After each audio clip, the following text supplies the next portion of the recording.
Hi students, நம்ம இந்த வீடியோல CBSE class 9க்கு நியூவா இன்ட்ரோடியூஸ் பண்ணியிருக்க டெக்ஸ்ட் புக்கோட சாப்டர் 2 ஃபர்ஸ்ட் பார்க்க போறோம் பாலினாமியல்ஸ். ஸோ ஃபர்ஸ்ட் லெசனுக்குள்ள போறதுக்கு முன்னாடி முதல்ல இதை பத்தின இன்ட்ரடக்ஷன் நான் சொல்லிடுறேன். பாலினாமியல்ஸ்னா என்ன? பாலினாமியல்ஸ் அப்படின்றது வந்து நம்பர்ஸ். ஸோ நம்ம யூஸ் பண்ற -1 +5 7/2 இது எல்லாமே நம்பர்ஸ் தான். இந்த மாதிரி நம்பர்ஸும் alphabets A B X Y எல்லாம் இருக்கிற வேரியபிள்ஸ் இவங்களும் symbols plus minus multiplication division symbols இருக்காங்களே எல்லா சிம்பிள்ஸும் கம்பைன் பண்ணி எழுதுறது தான் பாலினாமியல். ஸோ எந்த சிம்பிளை எந்த வேரியபிள் கூட சேர்த்து எப்படி வேணாலும் எழுதிக்கலாமாம்னா எழுதலாம். அப்படி எழுதும்போது எல்லாமே பாலினாமியல்ஸ்னு சொல்லிட முடியாது. ஒரு சில விஷயங்கள் வந்து அது பாலினாமியல் இல்லைன்னு கூட சொல்லுவோம். ஸோ எதெல்லாம் பாலினாமியல்னு தெரிஞ்சுக்கிறதுக்கு முன்னாடி எதெல்லாம் பாலினாமியல்ல வராது அப்படின்னு தெரிஞ்சுக்கோங்க. ஸோ பாலினாமியல்ல இந்த மாதிரி டேர்ம்ஸ் இருந்தால் இதை பாலினாமியல்ல அக்செப்ட் பண்ண மாட்டாங்க அப்படின்றதுக்கு 4 கண்டிஷன் இருக்கு. முதல் கண்டிஷன் என்ன அப்படின்னு பார்த்தீங்கன்னா நெகட்டிவ் பவர் என்ன வேரியபிள். எக்ஸாம்பிள் பார்க்கலாமா? இப்போ x to the power -2 + 5 ஏதோ ஒரு டேர்ம்ஸ் நிறைய கூட இருக்கலாம், கம்மியாக கூட இருக்கலாம். ஆனால் பவர்ல ஒரு நெகட்டிவ் ஏதோ ஒரு டேர்ம்ல நெகட்டிவ் பவர் வந்தால் கூட அது வேரியபிள்ல நெகட்டிவ் பவர் வந்துச்சுன்னா அது வந்து என்ன சொல்லக்கூடாது? பாலினாமியல்னு சொல்லக்கூடாது. அது நாட் அ பாலினாமியல் அப்படின்னு நம்ம சொல்லிடுவோம். ஸோ செகண்ட் கண்டிஷன் என்னன்னு பார்த்தீங்கன்னா வேரியபிள்ஸ் இந்த டினாமினேட்டர் இந்த ஆல்ஃபபெட்ஸை தான் நம்ம வேரியபிள்ஸ்னு சொல்லுவோம். சரியா? நம்பர்ஸை வந்து வேரியபிள்னு சொல்லக்கூடாது, நியூமரல்ஸ்னு சொல்லுவோம்.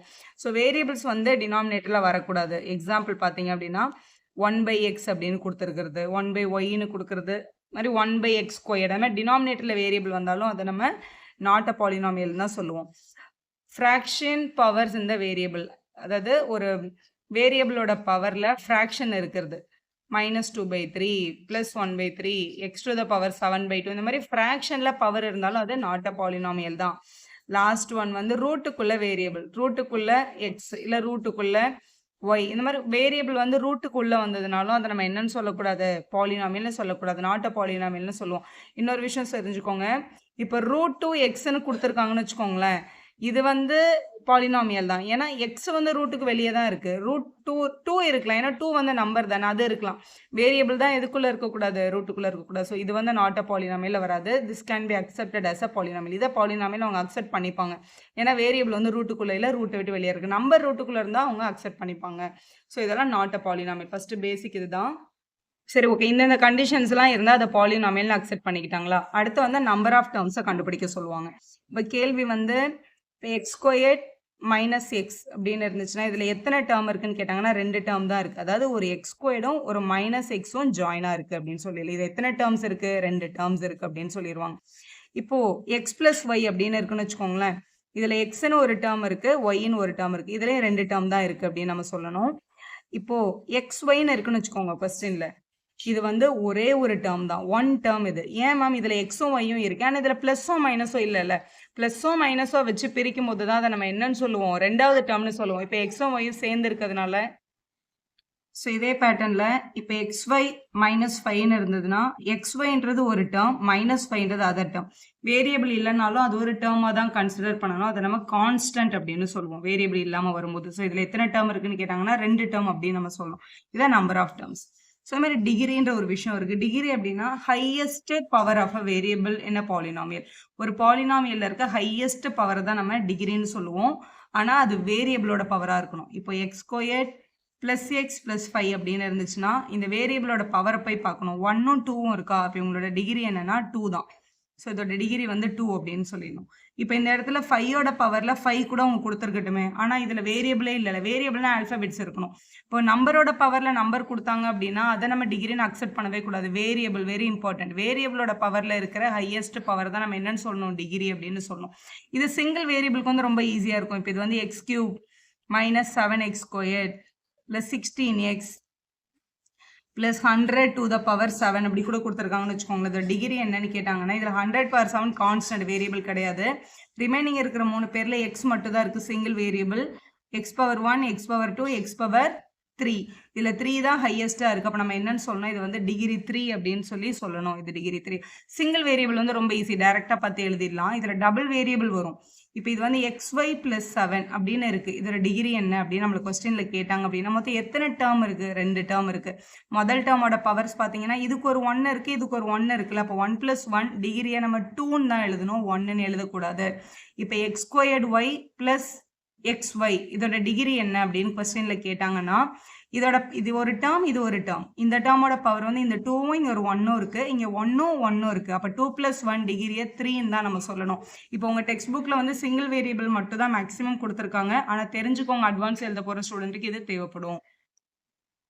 இது வந்து names of the polynomial. Number of the terms வச்சும் உங்களோட டிகிரி வச்சும் டிஃபரெண்ட் நேம்ஸ் இருக்கு. நம்பர் ஆஃப் த டேர்ம்ஸ் ஒரே ஒரு டேர்ம் இருந்துச்சுன்னா அந்த பாலினாமியல் நம்ம மோனோமியல்னு சொல்லுவோம். 2 இருந்ததுன்னா பைனாமியல், 3 டேர்ம்ஸ் இருந்தா ட்ரைனாமியல். 3க்கு மேல மோர் தென் 3 அப்படின்னு சொல்லுவாங்க. 4னா ஆக்சுவலா மோர் தென் 3. மோர் தென் 3னா 4ஆ இருக்கலாம், 5ஆ இருக்கலாம், எவ்வளோ டேர்ம்ஸ் வேணாலும் இருக்கலாம். மல்டினாமியல்னு சொல்லிக்கலாம், இல்ல ஜென்ரலா பாலினாமியல்னு சொன்னா கூட அது கரெக்ட் தான். இப்போ இதுக்கு எக்ஸாம்பிள் சொல்லணும் அப்படின்னு பார்த்தீங்கன்னா, மோனோமியல்னா ஒரே ஒரு டேர்ம் எக்ஸ் மட்டும் இருக்கு. பைனாமியல்னா இப்போ ஒரு எக்ஸ் பிளஸ் 5 இருக்கு, 2 டேர்ம் இருக்கு பாருங்க. ட்ரைனாமியல்னா 3 இருக்கும், X plus Y minus 1, 3 term இருக்கணும். மல்டினாமியல்னா மோர் தென் 3 டேர்ம்ஸ் இருக்கும். அப்போ X plus Y plus 5z minus 5 minus 7 ஏதோ ஒரு டேர்ம் இருக்கு. ஆனால் மொத்தம் 4 டேர்ம் இருக்கு, 5 டேர்ம் இருக்கு அப்படின்னா அதை மல்டினாமியல்னோ இல்லை பாலினாமியல்னோ சொல்லிக்கலாம் நம்ம. இப்போ டிகிரி வந்து 0வா இருந்துச்சுன்னா அதை நம்ம என்னன்னு சொல்லுவோம்? கான்ஸ்டன்ட் பாலினாமியல்னு சொல்லுவோம். அது எப்படி மேம் டிகிரி 0 வரும் அப்படின்னா, எக்ஸாம்பிள் 5 பக்கத்தில் வேரியபிளே நான் கொடுக்கலன்னா அதை நம்ம கான்ஸ்டன்ட் பாலினாமியல்னு சொல்லணும். ஏன் வந்து வேரியபிள் கொடுக்கலன்னா கான்ஸ்டன்ட்னா, இந்த இடத்துல நான் ஒரு வேரியபிள் போட்டேன்னா அது பவரில் நான் 0ன்னு தான் போடுவேன். ஏன்னா எனிதிங் பவர் 0 1ன்னு அர்த்தம். அப்போ வெறும் நம்பர் கொடுத்தாங்கன்னா என்னன்னு சொல்லுவீங்க? கான்ஸ்டன்ட் பாலினாமியல்னு சொல்லுவீங்க. வேறு லீனியர் பாலினாமியல் அப்படின்னா எக்ஸ் மட்டும் கொடுத்துட்டாங்க, பவரே கொடுக்கல அப்படின்னா, எதுவுமே கொடுக்காம ஒரு வேரியபிள் இருந்துச்சுன்னா அதோட பவரில் 1 இருக்கதா அர்த்தம். அப்போ டிகிரி 1ன்னா அது பேர் லீனியர் பாலினாமியல். அப்போ லீனியர் பாலினாமியல் ஒரே ஒரு டேர்ம் தான் இருக்கணுமானா இது பக்கத்தில் கான்ஸ்டன்ட் கூட இருக்கலாம். ஸோ இது பைனாமியலாக கூட இருக்கலாம். ஆனால் இதோட மேக்ஸிமம் பவர் வந்து 1ஆ இருக்கணும். அப்படி இருந்துச்சுன்னா அதை லீனியர்னு சொல்லுவோம் நம்ம. குவாட்ரேட்டிக்னா டிகிரி 2 இருக்கணும். இப்போ X squared plus 5, X squared plus 9 ஏதோ ஒரு டேர்ம் டிகிரி 2. மாதிரி கியூபிக் பாலினாமியல்னா பவரில் 3 இருக்கணும். இப்போ எக்ஸ் கியூப் இந்த ஒரு டேர்ம் கூட அங்கே இருக்கலாம், ஆனால் டிகிரி 3ஆ இருக்கணும்.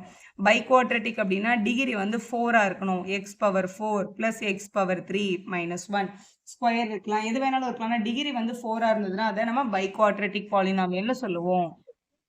அடுத்த பாலினாமியல்ஸில் ஒரு முக்கியமான விஷயம் என்னன்னா coefficients. The numerical factor multiply by a variable in each term. நமக்கு எத்தனை டேர்ம் இருக்குன்னு கண்டுபிடிக்க முடியும்ல, இதில் இருக்க அந்த நியூமெரிக்கல் பார்ட்டை நம்ம கோஎஃபிஷியன்ட் அப்படின்னு சொல்லுவோம். இப்போ அவங்க கோஎஃபிஷியன்ட் ஆஃப் எக்ஸ் கியூப், இப்போ நான் இங்கே ஒரு பாலினாமியல் எழுதியிருக்கேன். கோஎஃபிஷியன்ட் ஆஃப் எக்ஸ் கியூப் என்னன்னா எக்ஸ் கியூப் பக்கத்தில் இருக்கிற இது கூட அசோசியேட் ஆகிருக்கு அந்த நம்பர் தான் நம்மளோட கோஎஃபிஷியன்ட் -7. மாதிரி எக்ஸ் ஸ்கொயரோட கோஎஃபிஷியன்ட் யார் அப்படின்னு கேட்டாங்கன்னா இந்த 5/2, இங்கே 5/2ன்னு எழுதணும். கோஎஃபிஷியன்ட் ஆஃப் எக்ஸ் என்னன்னு கேட்டாங்கன்னா இங்கே நம்பரே கொடுக்கலையே மேம்னா, எதுவுமே கொடுக்கலாம் 1ன்னு அர்த்தம். இங்கே மைனஸ் இருக்கிறதுனால -1ன்னு எழுதுங்க.